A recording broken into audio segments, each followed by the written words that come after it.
have 3 siblings between the ages of 10 and 18. I'm the oldest, fourth at 25. Every year on every single one of our birthday, we're expected to celebrate my mom as well. We've done it since we were little. It was taught to me as giving thanks for carrying plus giving birth to us, which I'm all for. I am grateful as we wouldn't be here without her. The issue is though, it becomes less of our birthday and more so an anniversary for the day our mom gave birth. Every year on our birthday our mom gets gifts too. As we got older, we're now expected to get her monetary gifts, and not cards, or homemade stuff. Just recently was my birthday and I was gifted some much needed clothes and dishware for my new apartment.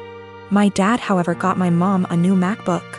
My siblings all got her gifts too. My youngest brother isn't expected to give much. But my 16-year-old sister and 18-year-old second brother work, so they're expected to give gifts too. My sister pulled me aside before my birthday and said she was sorry she couldn't get me much. She got me a sweater, I love it. And that she wanted to get me more, but our mom was pressuring her to get a certain necklace for our mom. Apparently my mom had been dropping hints for months and my sister was worried our mom would be upset and feel underappreciated if she didn't get it. I asked how much it was, and my sister said it was $300.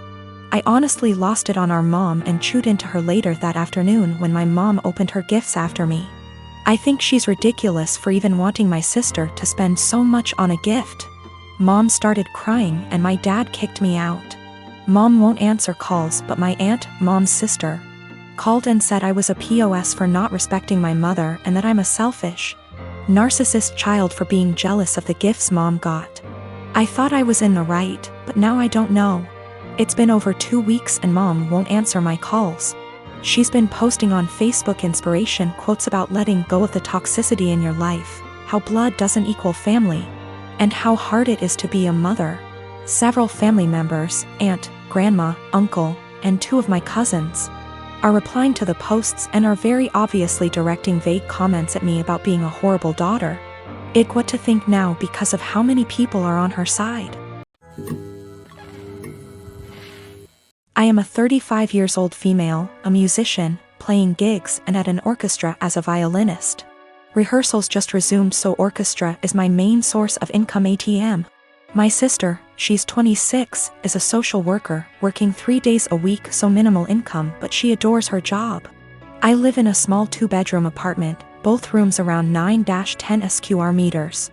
Using the second room as a practice room / storage for my instruments, 3 violins, 2 guitars, a digital piano, a small drum kit, and other stuff. 4 months ago my sister broke up with her BF and I offered her my spare room, temporarily. I moved most of my stuff to the living room so I could fit a small bed in there. Sis moved in, but she asked me to move more stuff to the living room. I moved pretty much everything sans the piano, to the point where the living room became uninhabitable. Then she started complaining about my violin playing, saying it gave her headaches. I told her I couldn't stop the daily practice without risking my only steady income. The arguments got worse. She told me to play only when she wasn't home, but with her work schedule I couldn't afford that. I tried switching to the electric violin, but even that can be pretty loud, so it didn't help. Several times I reminded her this was only a temporary arrangement, but she didn't seem to hear me. 2 weeks ago I arrived home to finding my piano in the bathroom, near water and humidity, because my sis needed the space for her new double bed. When I told her she can't SRSLY expect me to store my piano there, she said, "Yeah, you will just have to sell it, I guess." I got so mad I told her she has 7 days to leave, but she didn't take me seriously. For a week I only talked to her to remind her how much time she has left, but she always laughed it off, told me to stop acting like a crazy person. When the deadline came I boxed up all her stuff while she was at work, booked an Airbnb bedsit close by and drove her stuff there. She was livid but couldn't do anything but take her new keys and stay there. The following week she kept calling me with an increasingly apologetic tone, saying she shouldn't have moved my piano or bought a bed. She promised she would put more effort into finding a new place. And by the end of the week I considered most of our issues at least addressed, so I drove to help her move back. But when I was carrying the first box down, she went, "I do hope you will at least stop with the violin this time." I absolutely refused to take more of that ing violin. I dropped the box, wished her good luck and left. Now, 2 days later, on one hand it feels like a huge overreaction to leave my own sister literally homeless because of an argument about the violin. I know she cannot afford to stay there, but on the other hand I have no plans to allow her back here, because I feel she would just continue crossing boundaries and never leave. I am living with my family. It's me, a 15-year-old girl, my twin brothers who are 17, and my parents. My dad cusses a lot, and so do my older brothers. But apparently the standards are different for me. My dad overheard me saying a couple cuss words when I was on the phone with my friends, and he got mad at me for my language and for how trashy and unladylike it was. This wasn't the first time he called me, and only me, out for bad language.